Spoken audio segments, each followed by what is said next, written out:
Gujarati film star વિક્રમ ઠાકોર વિશે અભદ્ર ટિપ્પણી કરનાર સામે કાર્યવાહીની માંગ ઉચ્ચારવામાં આવી છે। મહેસાણા સાયબર ક્રાઇમ ખાતે બહુચરાજીના પૂર્વ ધારાસભ્ય ભરત ઠાકોરે લેખિતમાં અરજી કરી અજાણ્યા શખ્સ વિરુદ્ધ કાયદેસરની કાર્યવાહી કરવા માટેની તેમણે માંગ ઉચ્ચારી છે।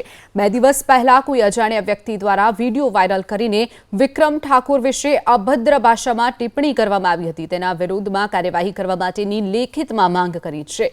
અભદ્ર વિડીયોના કારણે ક્ષત્રિય ઠાકોર સમાજની લાગણી દુભાતા મહેસાણા સાયબર ક્રાઇમ બ્રાન્ચમાં રજૂઆત કરવામાં આવી છે। મહેસાણાના બહુચરાજીના પૂર્વ ધારાસભ્ય ભરત ઠાકોરે લેખિતમાં અરજી કરી છે।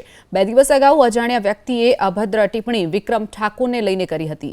ક્ષત્રિય ઠાકોર સમાજની લાગણી દુભાતા રજૂઆત કરવામાં આવી છે।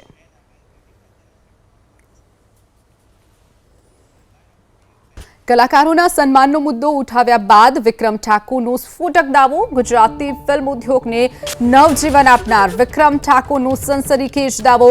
ગુજરાતી ફિલ્મ ઉદ્યોગમાં ઈર્ષ્યાભાવ ચાલતો હોવાનો વિક્રમ ઠાકોરે દાવો કર્યો છે। 2006માં મારી ફિલ્મ બાદ ગુજરાતી ફિલ્મ ઇન્ડસ્ટ્રીઝ ઊભી થઈ હોવાનું વિક્રમ ઠાકોરે કહ્યું। ઘણા એવા કલાકારો છે જે મને સ્વીકારતા નથી, મારા માટે નહીં, દરેક કલાકાર માટે આ મુદ્દો મેં ઉઠાવ્યો છે તેવી પણ વિક્રમ ઠાકોરે વાત કરી। કલાકારોનું સન્માન થયું એ મારા માટે મોટી વાત છે। સરકારના કાર્યક્રમમાં દરેક કલાકારનો સમાવેશ થાય તેવી પણ વિક્રમ ઠાકોરે ઈચ્છા વ્યક્ત કરી।